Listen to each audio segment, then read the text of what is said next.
kita tidak temukan manusia yang sempurna kecuali Nabi dan Rasul yang punya sifat maksum, dijaga oleh Allah Subhanahu wa Ta'ala. Siapa yang dari baligh sampai sekarang Jumatan yang tidak pernah salah pandangannya, tidak pernah keliru bicaranya, tidak pernah salah mendengarnya? Mustahil. Ustadz seustadz-ustadznya, kiai sekiai-kiainya pasti pernah salah.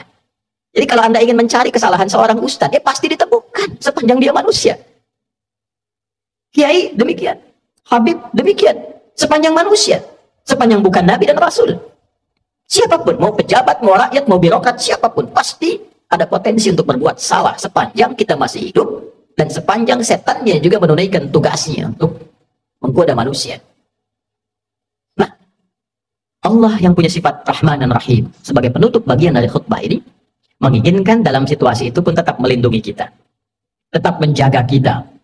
Karena Allah pun mendeklarasikan, engkau bisa menggoda, tapi aku pun membentengi hambaku dari godaanmu itu. Maka kesempatan diberikan oleh Allah supaya kita menyadari kekeliruan itu, mengoreksinya, dan kembali kepada jalan kemuliaan. Tidak ada manusia yang tidak salah selain Nabi dan Rasul. Tapi diberi kesempatan oleh Allah dari kesalahan itu kembali menjadi soleh.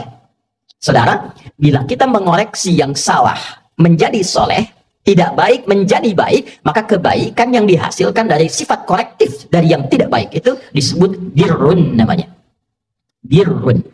Bila itu melekat pada diri kita, kembali jadi baik, birrunnya nempel dalam diri kita, jadi baik lagi, maka berubah menjadi mabrurun.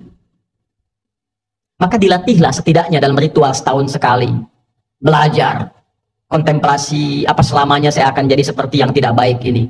Kata-kata kotor, senang mencela orang, pikirannya nggak bagus, mendengar yang nggak baik. Sementara saya sadar saya pulang akan menghadap Allah. Nanti dikumpulkan di padang Arafah. Maka dibawa ke miniatur kehidupan orang kumpul semua sama. Mau pejabat, mau rakyat, mau punya kedudukan, mau tidak, pakaiannya sama, ritualnya serupa. Deklarasi kesetaraan. Bahkan sebelum PBB deklarasi, sebelum ada terbentuk banyak negara, Islam sudah memperkenalkan kesetaraan. Tapi dalam kesetaraan itu ada renungan. Apakah akan begini selamanya? Sementara kita akan pulang kepada Allah. Apa enggak malu? Pulang dengan status sebagai pencuri. Pulang dengan status sebagai koruptor. Pulang dengan status sebagai pencela. Pulang dengan status sebagai penyogok. Apa enggak malu diviralkan di alam akhirat nanti? Fulan koruptor, fulan penyogok, fulan pezina, fulan penipu. Datanya dibuka semua, nggak bisa bohong dia. Apa enggak malu? Maka direnungi itu di Arafah itu. Taubat dia, kenali dirinya, tahu kemana ia berkehidupan, kemana ia berakhir, kemana ia pulang.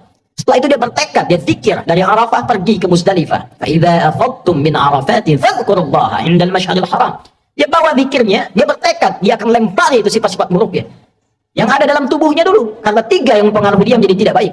Dirinya yang tidak bisa mengontrol nafsunya, faktor lingkungan sekitar yang dekat, lalu yang ketiga lingkungan jauh, terdekatnya disebut aqabah dalam diri, lingkungan sekitar yang disebut usta, yang jauh disebut dengan ula. Maka yang pertama dia lakukan, lempari dulu sifat yang tak baik dalam dirinya. Maka catatan di Arafah, dia bawa ke Muzdalifah, dia bawa 7 kerikil di situ, dia datang ke Jamarat, dia lempari, Bismillah, Allahu Akbar, lontar sifat kurang baiknya. Oh, ini diri saya yang tak bisa mengontrol nafsu, sering celah orang. Bismillah, Allahu Akbar, lontar, dia nangis karena yang dilontar sifat buruknya. Ritualnya demikian. 2 lontar, 3 lontar sampai ujung kepala sampai kaki. Setelah dia melontar, dia menghadap ke arah kiblat, lalu dia berkomitmen, inni wajjahtu wajhiya lilladzi fatara as-samawati wal arda hanifan musliman wa ma ana minal musyrikin. Inna salati wa nusuki wa mahyaya wa mamati lillahi rabbil alamin la syarika lah. Wa bidzalika umirtu wa ana minal muslimin wa ana awwalul muslimin. Ya Allah, detik inilah aku pasrahkan diriku sepenuhnya kepada Engkau, penguasa semesta.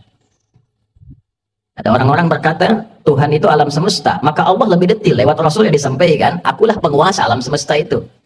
Ada sering orang berkata, karena dia sulit menemukan Tuhan, dia katakan semesta begini, alam semesta memberikan hukum. Saudara, Allah langsung mengatakan, Alhamdulillahi Rabbil Alamin. Kalau engkau masih bingung, akulah Tuhan yang merawat dan mencipta semesta itu. Maka Nabi mengajarkan, aku pasrahkan ya Allah diriku kepada Engkau, penguasa semesta. Bila pun selama ini aku sholat, aku beribadah, aku hidup ya Allah. Dan kalaupun aku wafat sampai detik ini, aku menyadari aku banyak salah. Maka aku bertobat dan berjanji tidak akan menyimpang lagi. Kalau Engkau beri aku kesempatan hidup setelah ini, aku berjanji akan menjadi muslim yang lebih baik lagi mulai detik ini. Lalu setelah itu dia merenung lagi, ada yang belum selesai, maka dia pergi ke Muna. Kita kenal dengan Mina. Dia renungkan apa nih? Karena pengaruh teman, catat oleh dia. Oh, ini saya nggak bagus karena gaulnya nggak baik di sini. Karena pengaruh tempat baru, dia bertugas, bertemu lingkungan baru, maka dia balik lagi. Sehari, renungkan lagi, 2 hari, dia merasa bagus, selesai. Tawaf ifadah, terdahulukan oleh dia, selesai, tuntas hajinya. Dia merasa kurang sempurna, sampai hari ketiga, nafar akhir. Wadhkurullaha fi ayyamin ma'dudat, faman ta'ajjala fi yawmaini fala ithma alaihi, wa man ta'akhkhara fala ithma alaihi. Apa kesimpulannya? Limanit taqa. Jika dia sudah menilai dirinya, takwanya sudah balik. Jadi intinya takwa lagi. Takwa lagi. Itulah sebabnya bekal haji pun dari bekal takwa, pulang takwa. Di mana ditemukan statement bekalnya? Al-Baqarah 197. Al-hajju ashhurun ma'lumat, faman farada fihinna al-hajja fala rafatha wala fusuqa wala jidala fil hajj, wa ma taf'alu min khairin ya'lamuhu Allah, wa tazawwadu fa inna khairaz zadi taqwa.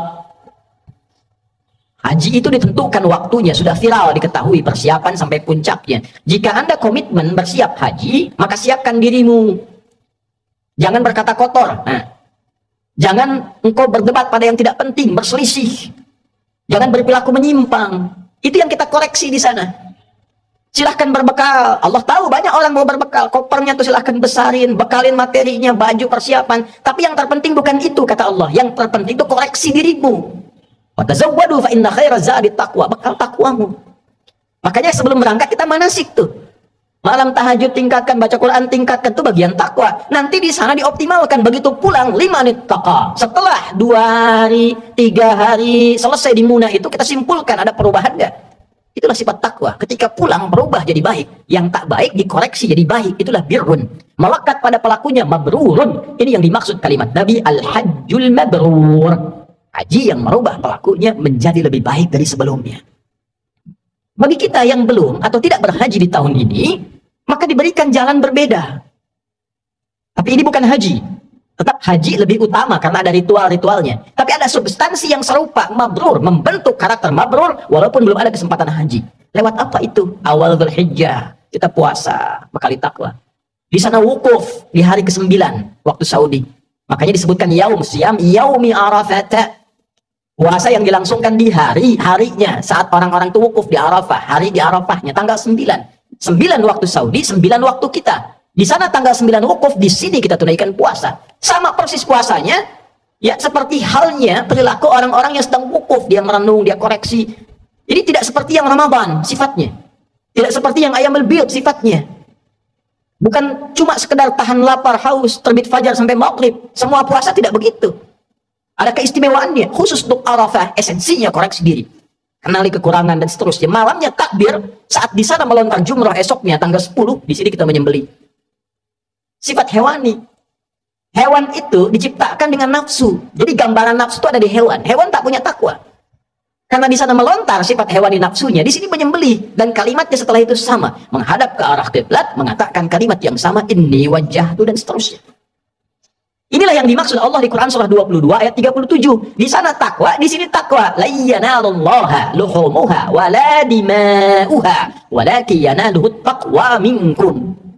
Yang diterima, yang sampai pada Allah itu bukan berapa besar sapinya, bukan berapa besar kerbaunya, bukan berapa banyak darahnya. Yang diterima oleh Allah, kata Allah, takwanya. Ada perubahan nggak? Merasa lebih dekat nggak dengan Allah? Merasa meningkat nggak ibadahnya? Meningkat, mendekat, lebih dekat lagi, itu qurba. Semakin meningkat disebut kurban. Itulah sebabnya ibadahnya disebut kurban. Dari kata qurba, bukan korban. Kurban. Kenapa disebut kurban? Yang dimaksudkan ketika kita berbagi dan komitmen menjadi baik, dilihat standarnya setelah itu menjadi lebih dekat hubungannya dengan Allah. Meningkat takwanya. Itulah mabrur. Sekarang kita lihat, sehari setelah hari tasyrik, Jumat ini. Jumat deklarasi perubahan diri kita. Bukankah kita di Jumat ini dipanggil untuk meningkatkan zikir? Coba dicek, jadi lebih dekat gak dengan Allah? Merasa meningkat gak takwanya? Beruntung kita alhamdulillah tinggal di Indonesia. Karena semua bagian dasar kehidupan berbangsa, bernegara dipaku dengan sifat takwa. Di pendidikan, Undang-Undang Sisdiknas nomor 20 tahun 2003. Dari mulai pasal menimbang A sampai E, 5 itu poinnya. Poin kedua, B itu sudah takwa. Undang-Undang Dasar tahun 1945. Mengamanatkan pada pemerintah, mengusahakan menyelenggarakan satu sistem pendidikan yang meningkatkan keimanan dan ketakwaan pada Tuhan Yang Maha Esa serta akhlak mulia, baru mencerdaskan kehidupan bangsa. Masuk tentara Sabta Marga, ada 7, nomor 3-nya itu adalah takwa. Kami tentara Indonesia yang bertakwa pada Tuhan Yang Maha Esa, membela kebenaran, kejujuran, dan keadilan. Masuk hakim ada pancadharma. Nomor satunya itu takwa. Dari takwa sampai tirta, satunya takwa.